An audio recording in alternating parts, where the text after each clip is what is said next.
Today, the church celebrates the feast day of Saint Agnes, a virgin and martyr.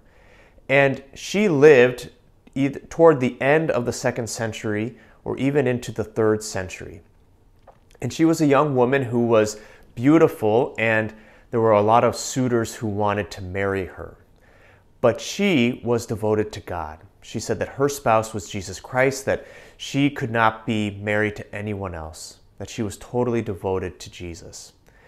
And because of that, her suitors got angry. They tried to trick her into marrying him in different ways. And then one of the suitors brought her to a Roman magistrate to try and get her to marry him.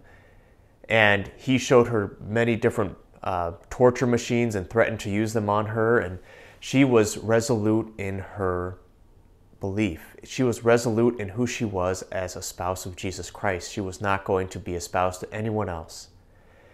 Finally, she was sentenced to be beheaded.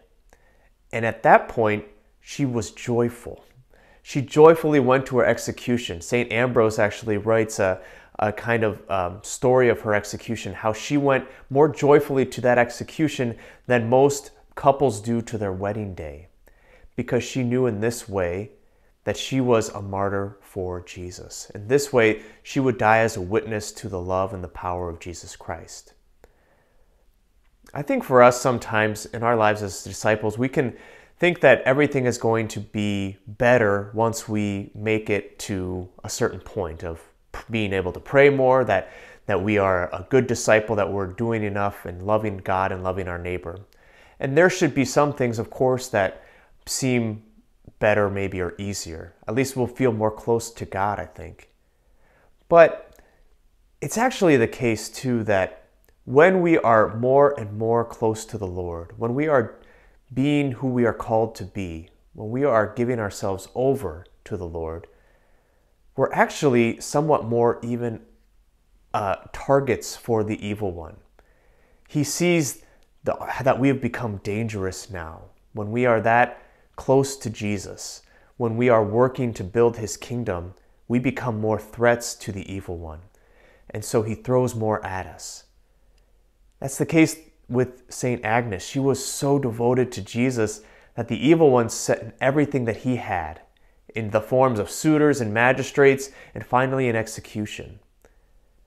But she was resolute in that.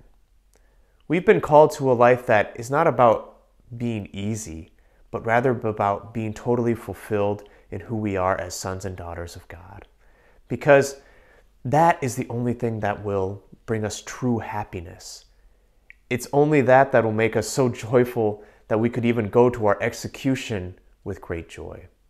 So we ask the Lord to make us more and more espoused to him today, that we might pick up our cross with him, but might experience the true joy of being totally devoted to him.